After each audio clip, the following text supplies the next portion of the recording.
Assalamualaikum warahmatullahi wabarakatuh. Perkenalkan, nama saya Harun Lahyar, kelas B semester 5, NIM 2231-21078, untuk memenuhi tugas dari Ustaz Neni Kumalasari.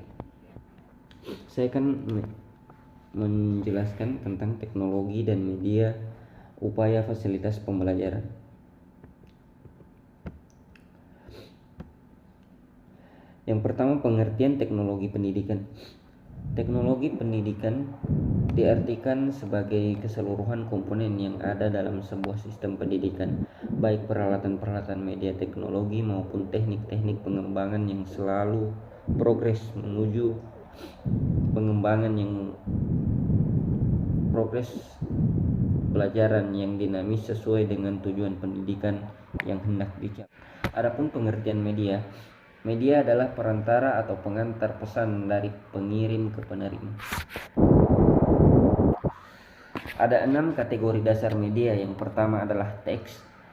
Teks adalah media yang paling umum digunakan, yang terdiri dari karakter alfanumerik yang dapat ditampilkan dalam format buku, poster, papan tulis, layar komputer, dan sebagainya. Yang kedua ada audio, adalah media lain yang biasa digunakan dalam pembelajaran, termasuk yang dapat mendengar suara seseorang, musik, suara mekanik, atau menjalankan mobil, kebisingan, dan sebagainya yang dapat direkam. Yang ketiga ada visual. Visual adalah media yang digunakan untuk mempromosikan pembelajaran dan termasuk diagram di layar komputer, gambar di papan tulis, foto gambar dalam sebuah buku, kartun, dan sebagainya. Yang keempat ada video. Video adalah media visual serta audio yang menunjukkan gerak dan dapat disimpan pada DVD, streaming dari internet dalam bentuk animasi komputer, dan sebagainya. Yang kelima ada model manipulatif 3 dimensi yang dapat disentuh dan ditangani oleh siswa. Yang terakhir adalah orang sangat penting belajar. Siswa belajar dengan guru, siswa lain, dan orang dewasa. Berikutnya ada media dilihat dari sifatnya. Yang pertama media auditif, yaitu media yang hanya dapat didengar saja, atau media yang hanya memiliki unsur suara seperti radio, tape recorder, kaset, piringan hitam, dan rekaman suara. Yang kedua ada media visual, yaitu media yang hanya dapat dilihat saja. Yang ketiga adalah media audio visual, yaitu jenis media yang selain mengandung unsur suara juga mengandung unsur gambar. Adapun media dilihat dari kemampuan jangkauannya. Yang pertama media yang memiliki daya liput yang luas dan serentak seperti radio dan televisi. Dan ada media yang mempunyai daya liput yang terbatas oleh ruangan dalam waktu seperti film, slide film, video, dan lain sebagainya. Berikutnya media dilihat dari cara atau teknik pemakainya. Media yang diproyeksikan sebagai film, slide film proyektor untuk memproyeksikan film, slide proyektor untuk memproyeksikan overhead project atau OHP untuk memproyeksikan transparasi LCD untuk memproyeksikan komputer. Yang kedua media yang tidak diproyeksikan seperti gambar, foto, lukisan, radio, dan lain sebagainya. Berikutnya ada media dikelompokkan berdasarkan bentuk dan cara penyajiannya. Yang pertama, kelompok 1 adalah media grafis, bahan cetak, dan gambar diam. Yang kedua, kelompok kedua media proyeksi diam, yakni media visual yang diproyeksikan atau media yang memproyeksikan pesan, di mana hasil proyeksi tidak bergerak atau memiliki sedikit unsur gerakan.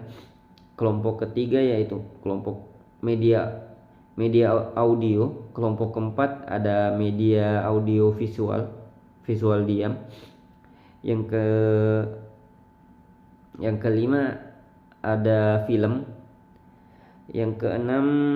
Kelompok keenam media televisi. Kelompok ketujuh ada media multimedia. Berikutnya pengertian belajar. Belajar adalah kegiatan berproses dan merupakan unsur yang sangat fundamental dalam setiap penyelenggaraan jenis dan jenjang pendidikan. Berikutnya ada 4 domain belajar. Yang pertama ranah kognitif, yang kedua ranah afektif, yang ketiga ranah psikomotorik, yang keempat domain sosial. Ada juga 4 perspektif psikologi pembelajaran. Yang pertama perspektif kognitif, yang kedua perspektif behaviorisme, yang ketiga perspektif humanisme, yang keempat perspektif konstruktivisme. Berikutnya ada perspektif kognitif, adalah ilmu yang mengenai pemrosesan informasi, bagaimana cara memperoleh informasi mengenai dunia dan bagaimana memprosesnya, bagaimana informasi itu disimpan dan diproses oleh otak, bagaimana informasi itu disampaikan dengan struktur penyusunan bahasa, dan proses-proses tersebut ditampilkan dengan sebuah perilaku yang dapat diamati dan juga yang tidak dapat diamati. Berikutnya perspektif behaviorisme adalah paham yang sangat percaya bahwa segala tingkah laku manusia adalah hasil pembelajaran. Berikutnya perspektif humanisme. Perspektif humanisme ini, proses pembelajaran harus berhulu dan bermuara pada manusia itu sendiri. Yang terakhir perspektif konstruktivisme adalah bahwa setiap orang pada dasarnya sudah memiliki pengetahuan atau bekal awal tentang suatu yang akan dipelajari. Demikian tugas saya. Assalamualaikum warahmatullahi wabarakatuh.